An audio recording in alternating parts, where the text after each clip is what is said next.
everyone, welcome back. Shane Green, I'm the Culture Hacker. All right, let's talk values. It's that time of the year. Listen, I know you're all in a mad dash to try and get and achieve all those great goals, but it's also a great time to start looking ahead to next year. And one of the areas I want you to focus on is your corporate values. The challenge that I'm giving to you is whether or not they're actually relevant and actually helping you to be successful. A recent survey found out that only about 27% of employees actually believe that their values are worthwhile. Many organizations, their values are just something that they put on their website, something on the wall. They're basically some philosophical BS.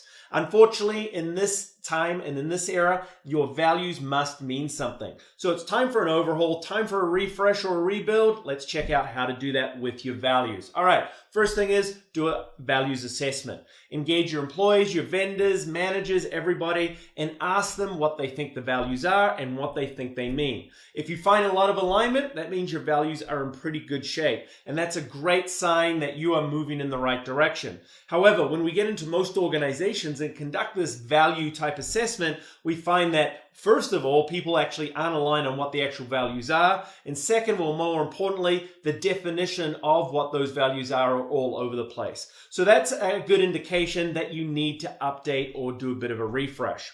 The second thing is that when you're coming time to refresh, involve your employees. Ask them for their ideas, get your vendors' ideas, and actually pull all of their thoughts and ideas together and look for those most commonly used words.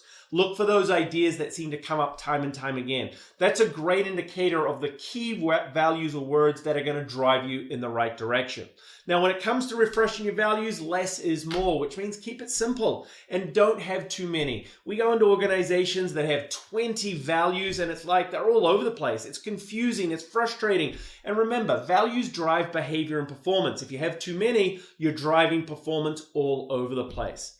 Now, once you've started to rewrite them, the next phase of this is any value must have a behavior attached to it. Behaviors make those valuables observable, measurable, and tangible. And that's really, really important.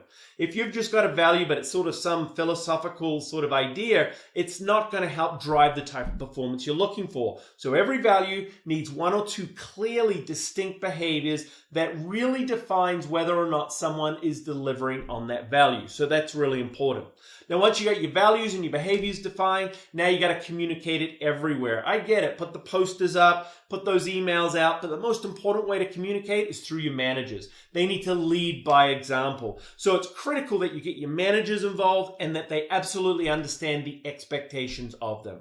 And then the final part is that once you've done your refresh of your values, you need to align them throughout all aspects and mechanisms in your cultural organization, which means you need to make sure that they're being talked about during the selection process, during the orientation process.